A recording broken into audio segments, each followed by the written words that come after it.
Kami naikkan syukur padamu. Kami naikkan syukur padamu. Syukurkan kasih-Mu yang mulia. Kami naikkan syukur padamu. Kami naikkan syukur padamu. Kami naikkan syukur padamu. Syukurkan kasih-Mu yang mulia. Kami naikkan syukur padamu. Bapa, kami mengucap syukur malam hari ini Tuhan memberkati kami, dan kami ingin melanjutkan doa malam kami, merenungkan firman-Mu, terus memuji, menyembah Tuhan, dan melayani Tuhan dengan doa. Kami menyerahkan Tuhan mengurapi semua yang kami lakukan ini, menjadikan nama Tuhan dimuliakan, kami semua diberkati. Terima kasih Bapa. Dalam nama Tuhan Yesus Kristus kami berdoa. Haleluya. Amin. Selamat malam Bapak Ibu, Saudara sekalian yang sudah bersama dengan kita di sini dalam doa malam hari ini. Doa malam secara online ini diadakan secara iman Kristiani dengan dasar keyakinan kepada Tuhan Yesus Kristus, Yeshua HaMasyiah, Juru Selamat dunia, Imam Besar Agung kami. Dan firman Tuhan yang didokumentasikan dalam kitab suci Perjanjian Lama serta Perjanjian Baru menjadi pegangan kami, menjadi pegangan kita sekalian. Nah, saudara sekalian, doa malam ditujukan untuk menjawab pertanyaan. Karena itu kalau saudara seiman memiliki pertanyaan yang kami ingin menjawabnya, silahkan dikirimkan kepada kami, baik melalui Japri maupun melalui saluran yang lain. Nanti akan menjadi tema-tema dalam doa malam kita, saudara.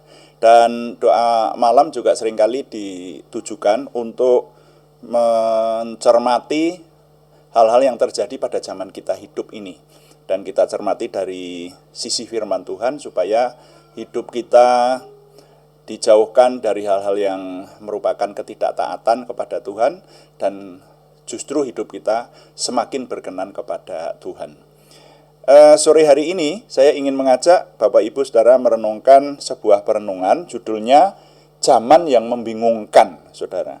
Zaman yang membingungkan. Kita baca dulu firman Tuhan dari Amsal pasal 19 ayat 9. Firman Tuhan berkata, saksi dusta tidak akan luput dari hukuman, orang yang menyembur-nyemburkan kebohongan akan binasa. Kemudian satu bagian lagi dari kitab Amsal, yaitu Amsal pasal 30 ayat 8. Bunyi firman Tuhan, jauhkanlah daripadaku kecurangan dan kebohongan.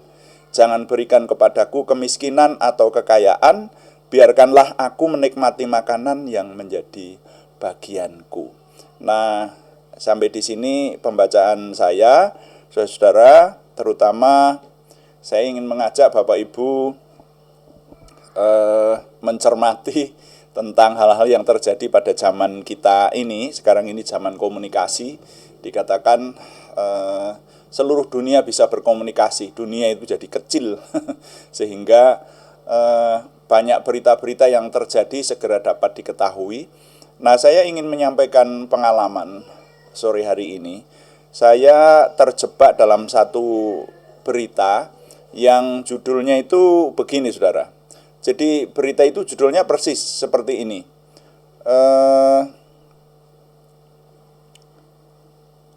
Judulnya video detik-detik penyerangan terhadap Agnes Monica. Judulnya itu. Ya, ini satu berita yang ada di YouTube, saudara ya. Lalu yang berikutnya ada lagi di bawahnya, detik-detik kedatangan jenazah Agnes Monica di Bandara Soekarno-Hatta. Wah, jadi saya itu kemudian, loh, Agnes Monica meninggal. Bahkan nanti disusul dengan berita-berita yang judulnya juga cukup, ini jadi cukup banyak itu video yang ada di situ itu. Ada yang judulnya begini, kabar duka datang dari industri musik tanah air, penyanyi Agnes Monica meninggal dunia, gitu. Lalu ada lagi judul yang lain lagi, innalillahi, Agnes Monica meninggal dunia di Amerika, kini jenazah dipulangkan, gitu. Nah lalu bahkan ada lagi judul yang lebih meyakinkan lagi, detik-detik prosesi pemakaman Agnes Monica di San Diego Hills, Karawang, Jawa Barat. Nah ini saudara, jadi saya kemudian kaget dan terkejut. Wah ini berita besar ini, kok baru muncul, saya kaget begitu. Nah, tapi ternyata saudara, setelah membaca berita di bawahnya itu isi beritanya itu bahkan tidak menceritakan bahwa Agnes Monica meninggal. Jadi menceritakan ada jenazah yang dimakamkan, begitu itu, seperti itu.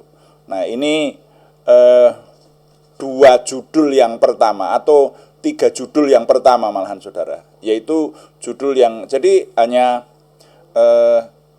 tulisannya hanya video detik-detik penyerangan terhadap Agnes Monica, begitu. Lalu diikuti dengan berita dan video, ya. Lalu detik-detik kedatangan jenazah Agnes Monica di Bandara Soekarno-Hatta. Kemudian yang berikutnya, detik-detik prosesi pemakaman Agnes Monica di San Diego Hills, Karawang. Nah ini judulnya hanya begitu. Nah lalu diikuti oleh berita-berita berikutnya, tetapi berita-berita berikutnya itu diakhiri setiap kalimat itu dengan kata-kata cek fakta. Nah jadi sekarang ini ada berita-berita yang dibuat orang dan sengaja membuat berita bohong seperti itu. Nah ternyata ini berita bohong, Agnes Monica tidak meninggal dunia. Nah kemudian kalau sudah ada satu judul berita bohong, maka kemudian orang melanjutkan lagi dengan kebohongan berikutnya, yaitu dengan membuat judul cek fakta, gitu loh. Cek fakta itu biasanya ditulis di belakang kalimat. Jadi ditulis innalillahi, Agnes Monica meninggal dunia di Amerika, kini jenazah dipulangkan. Nah, baru cek fakta. Nah, terus nanti video itu isinya menceritakan bahwa berita yang dibuat itu bohong. Nah, sehingga si pembuat berita ini memiliki maksud supaya video itu dilihat orang. Kalau dilihat orang, maka dia memiliki konten atau video yang diunggah itu dilihat oleh ribuan orang, dan itu menghasilkan duit bagi pembuat berita itu. Nah itu saudara ya. Makanya saya hampir memberi judul renungan sore hari ini, bisnis kebohongan. Seperti itu.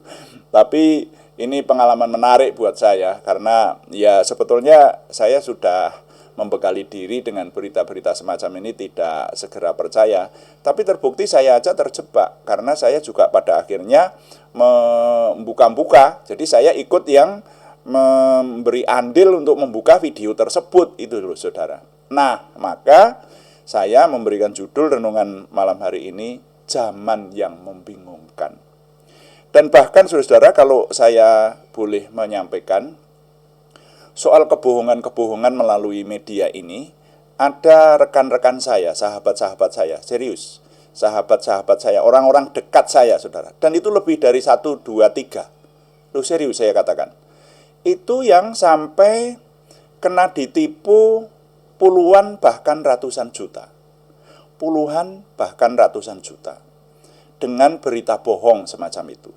yang berita bohong ada keluarganya kecelakaan lah, sekarang kan banyak ya semacam itu, yang berita bohong menjanjikan apa begitu tapi diminta mengirim duit semacam itu. Nah itu saya melayani sahabat-sahabat yang kena sampai puluhan juta lebih ya, bahkan ada yang ratusan juta. Nah jadi kita sampai kepada zaman, dan ini mengglobal, bahwa kebohongan itu menjadi bisnis. Nah oleh sebab itu bagaimana kita menyikapi hal ini, saudara? Firman Tuhan berkata kepada kita tadi di Amsal pasal 19 ayat 9, saksi dusta tidak akan luput dari hukuman. Orang yang menyembur-nyemburkan kebohongan akan binasa. Nah, jadi kita sudah sampai zamannya bahwa kebohongan itu benar-benar disembur-semburkan menjadi bisnis seperti itu. Nah, kalau ini yang terjadi, lalu bagaimana kita sebagai orang beriman bersikap, saudara? Maka firman Tuhan mengingatkan, Amsal pasal 30 ayat 8 menyatakan, jauhkanlah daripadaku kecurangan dan kebohongan. Jadi jauhkanlah daripadaku kebohongan. Saudara-saudara, dengan demikian maka kalau kita berpegang kepada firman Tuhan ini, mestinya yang pertama kita berdoa supaya kita jangan menjadi korban kebohongan. Jangan terjebak ke dalam kebohongan, terutama yang lewat media sosial, terutama lewat internet sekarang ini. Jadi harus hati-hati banget gitu. Nah, yang diingatkan oleh firman Tuhan, jangan sampai menjadi korban kebohongan, tetapi juga jangan menjadi pelaku kebohongan. Karena saya menggunakan istilah Alkitab yang dikatakan, saksi dusta tidak akan luput dari hukuman, orang yang menyembur-nyemburkan kebohongan akan binasa. Nah ini kan kalau belajar dari berita yang saya baca tadi kan memang kebohongan disembur-semburkan. Sudah tahu itu bohong tapi dibuat berita lagi supaya dibaca orang, supaya dilihat orang, dan motivasinya adalah keuntungan. Nah ini menyembur-nyemburkan kebohongan, dan firman Tuhan berkata pelaku itu nanti akan binasa. Nah jadi saudara-saudara, saya sebetulnya ingin membahas panjang lebar ya, tapi kalau ini sudah menyangkut masalah sains, masalah komunikasi, bukan hanya masalah merenungkan firman Tuhan, tapi masalah bagaimana kita menghadapi media sosial yang sedemikian ini, saudara-saudara sekalian. Secara garis besar, mari kita lebih berhati-hati menghadapi segala berita. Jangan segera percaya kepada berita yang disembur-semburkan melalui terutama internet, saudara ya. Tetapi harus mengecek fakta dan jangan menjadi pelaku kebohongan itu sendiri. Karena pelaku kebohongan tentu saja akan mendapat hukuman dari Yang Maha Kuasa. Jadi belajar dari peristiwa ini hal yang sederhana tetapi terbukti memakan korban banyak orang. Kayak saya sebut banyak itu kan yang saya kenal aja ada lebih dari 1, 2, 3 orang. Nah yang lain lagi berita-berita mengenai orang-orang yang tertipu karena kebohongan semacam ini juga terus berlangsung sekarang ini. Bahkan beberapa dari kita termasuk saya pernah ditelepon orang semacam itu ya, pernah ditelepon orang dibohongi seperti itu, pada ujung-ujungnya adalah meminta supaya ditransfer duit itu, saudara ya. Nah jadi zaman yang membingungkan, menghadapi zaman yang membingungkan ini, mari nilai yang dapat saya ketengahkan dari perenungan singkat ini bunyinya begini. Pada zaman modern sekarang ini, hati-hati jangan sampai termakan kebohongan, apalagi menjadi pelaku kebohongan. Jadi berdasarkan firman Tuhan ini kita mengetahui firman Tuhan berkata orang yang menyembur-nyemburkan kebohongan akan binasa, dan supaya kita berdoa jauhkanlah kami dari kebohongan, maka saya wujudkan dalam sebuah susunan kalimat bunyinya, pada zaman modern sekarang ini Hati-hati jangan sampai termakan kebohongan, apalagi menjadi pelaku kebohongan. Tuhan dipuji. Amin. Mari kita melayani Tuhan dengan doa, saudara-saudara sekalian. Dan dalam setiap doa malam kita akan berdoa sesuai dengan yang Tuhan Yesus ajarkan, yaitu doa Bapa kami, dan doa yang sangat terkenal yaitu doa Yabes yang sudah disusun dalam sebuah kalimat sedemikian rupa. Mari kita berdoa.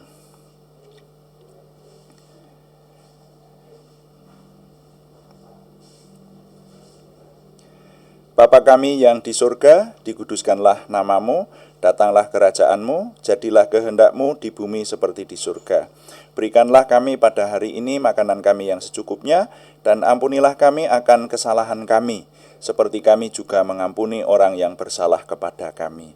Dan janganlah membawa kami ke dalam pencobaan, tetapi lepaskanlah kami daripada yang jahat, karena Engkaulah yang empunya kerajaan dan kuasa dan kemuliaan sampai selama-lamanya. Tuhan, berkatilah kami dengan berlimpah-limpah, perbuatlah sesuatu yang besar dalam hidup kami, dan itu jelas berasal daripadamu.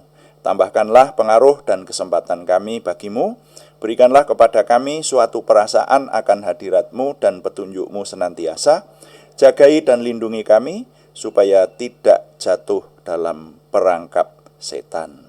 Dalam nama Tuhan Yesus Kristus kami berdoa. Haleluya. Amin. Demikian doa malam hari ini, saudara-saudara sekalian, dan kami memberitahukan bahwa doa malam dilaksanakan setiap hari, hari Senin sampai Sabtu, pada setiap jam 6 atau jam 18 waktu Indonesia Barat. Juga ada doa pagi, yaitu pada hari-hari yang sama setiap jam 5 pagi. Hanya temanya berbeda. Yang doa pagi kita meneliti seluruh isi Alkitab sambil direnungkan. Jadi yang setia mengikuti doa pagi akan bersama-sama dengan kami menyelesaikan seluruh isi Alkitab dan merenungkannya. Kami mengucapkan terima kasih kepada semua yang sudah menyampaikan dukungan. Kami tetap mengharapkan dukungan Anda, setidaknya dukungan doa. Juga terima kasih yang belum memberikan subscribe, berkenan memberikan subscribe, like, komen, dan share, sehingga lebih banyak lagi sahabat-sahabat kita yang menerima berkat Tuhan ini. Bagikan kepada teman-teman lain, sehingga lebih banyak lagi orang diselamatkan dan diberkati. Selamat malam, Tuhan memberkati. Amin.